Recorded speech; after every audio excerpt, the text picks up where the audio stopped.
नमस्कार साथीहरु, स्वागत छ तपाईले हेरिरहनु भएको technical advice for you YouTube च्यानलमा। सदा चाहिँ आज पनि नयाँ टिप्स लिएर आएको छु साथीहरु। आजको यस भिडियोमा यदि तपाई फेसबुक चलाउनुहुन्छ भने साथीहरु तपाईको फेसबुकमा चाहिँ तपाईको फर्स्ट नेम र लास्ट नेम रहेको छ भने साथीहरु यदि कसरी फर्स्ट नेम मात्रै अर्थात आफ्नो थरलाई कसरी हटाउने अर्थात अगाडिको एउटा सिंगल नेम कसरी बनाउने भन्ने बारेमा बताउने छु साथीहरु। आजको टपिक बारे तपाई पनि जान्न चाहनुहुन्छ भने भिडियोलाई अन्तिमसम्म हेर्नु होला अनि यस्तै युजफुल भिडियोहरु पाउनको लागि यो च्यानलमा नयाँ हुनुहुन्छ भने साथीहरु सब्स्क्राइब गरिदिनु होला अनि साथमा रहेको बेल आइकनमा क्लिक गरी नोटिफिकेसन अलमा क्लिक गर्न पनि नभुल्नु होला। सुरु गरौँ आजको टपिक।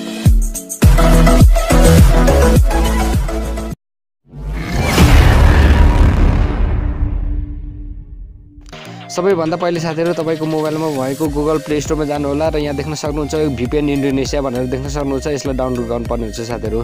मैले अरु पनि धेरैवटा VPNहरु डाउनलोड गरेर हेरेको थिएँ साथीहरु, त्यो वर्क गरेन, काम गरेन। त्यसैले साथीहरु यो VPN नै डाउनलोड गर्नु होला साथीहरु र यो एप्सको लिंक पनि डिस्क्रिप्सनमा राखिदिन्छु साथीहरु। त्यहाँबाट गएर तपाईले डाइरेक्ट डाउनलोड पनि गर्न सक्नुहुन्छ साथीहरु। अरु VPNहरु युज गर्नुभयो भने साथीहरु नेपालमा काम गर्ने छैन, त्यसैले साथीहरु यो VPN नै डाउनलोड गर्नु होला भन्न चाहन्छु।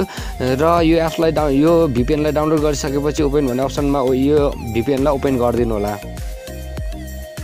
यसरी ओपन गरिसकेपछि यहाँ चाहिँ स्क्रिनको सबैभन्दा लास्टमा देख्न सक्नुहुन्छ कनेक्ट टु इन्डोनेसिया VPN भनेर देख्न सक्नुहुन्छ। यसमा टच गरिदिनु होला। यसरी VPNलाई कनेक्ट गरिसकेपछि साथै तपाईको मोबाइलमा भएको होम स्क्रिनमा जानु होला। होम स्क्रिनमा गइसकेपछि तपाईको फेसबुक अकाउन्टलाई ओपन गर्नु होला साथीहरु, खोल्नु होला। यसरी खोलिसकेपछि यहाँ स्क्रिनको सबैभन्दा माथि देख्न सक्नुहुन्छ साथीहरु ट्रिपल लाइनमा गइसकेपछि म देखाउन चाहन्छु मेरो प्रोफाइललाई साथीहरु। यहाँ प्रोफाइलमा क्लिक गरेर देखाउन चाहन्छु हाम्रो सेवा भनेर मेरो दुईवटा नाम रहेको छ। म तपाईलाई एउटा सिंगल नेम मात्र बनाएर देखाउँदैछु। त्यसको लागि चाहिँ फेरि म होम स्क्रिनमा आउँछु साथीहरु, मेरो होममा आउँछु साथीहरु, फेसबुकको होममा। त्यसपछि यहाँ ट्रिपल लाइन देख्न सक्नुहुन्छ, ट्रिपल लाइनमा टच गर्दैछु। त्यसपछि यहाँ चाहिँ अलिकति स्क्रोल डाउन गर्छु साथीहरु। यसरी स्क्रोल डाउन गरिसकेपछि यहाँ देख्न सक्नुहुन्छ सेटिङ भन्ने अप्सन देख्न सक्नुहुन्छ। सेटिङमा टच गरिदिन्छु। सेटिङमा टच गरिसकेपछि यहाँ पर्सनल इन्फर्मेसन भनेको छ साथीहरु, यसमा टच गरिदिन्छु। यसरी टच गरिसकेपछि यहाँ नेम भन्ने अप्सन देख्न सक्नुहुन्छ। नेमको यहाँ चाहिँ सिधा पर अलिकति साइडमा एडिट भन्ने अप्सन देख्न सक्नुहुन्छ। एडिटमा टच गरिदिनु होला। यसरी टच गरिसकेपछि यहाँ देख्न सक्नुहुन्छ मेरो फर्स्ट नेम भनेको हाम्रो भनेको रहेको छ। स्योर नेम चाहिँ लास्ट नेम अर्थात थर चाहिँ मैले सेवा भनेर राखेको थिएँ साथीहरु। म यसलाई डिलिट गरेर देखाउँदैछु। त्यसको लागि चाहिँ यसमा क्लिक गरिदिन्छु र यसलाई डिलिट गर्छु। यति गरिसकेपछि यहाँ देख्न सक्नुहुन्छ रिभ्यू चेन्ज भनेर देख्न सक्नुहुन्छ। यसमा टच गरिदिनु होला। यति गरिसकेपछि यहाँ चाहिँ तपाईलाई भनेको छ पासवर्ड राख्नु भनेर यहाँ अप्सन आएको छ साथीहरु। तपाईको फेसबुकको पासवर्ड राख्दिनु होला। यसरी आफ्नो फेसबुकको पासवर्ड राखिसकेपछि सेभ चेन्ज भन्ने अप्सन देख्न सक्नुहुन्छ साथीहरु। यसमा टच गरिदिनु होला।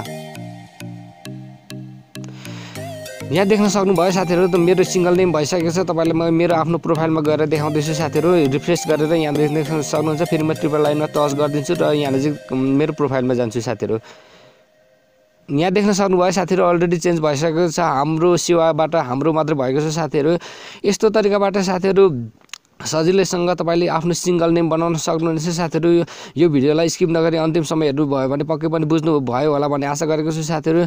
भिडियो कस्तो लाग्यो कमेन्टमा अवश्य लेखिदिनु होला। भिडियो मन परेमा लाइक गरिदिनु होला अनि विभिन्न सोशल मिडियाहरुमा शेयर गरिदिनु होला साथीहरु। अनि सब्स्क्राइब गर्नु भएको छैन भने सब्स्क्राइब गरिदिनु होला। यतिन्जेलसम्म भिडियोहरु साथ दिनु भयो। धेरै धेरै धन्यवाद। अर्को भिडियोमा भेटौँला।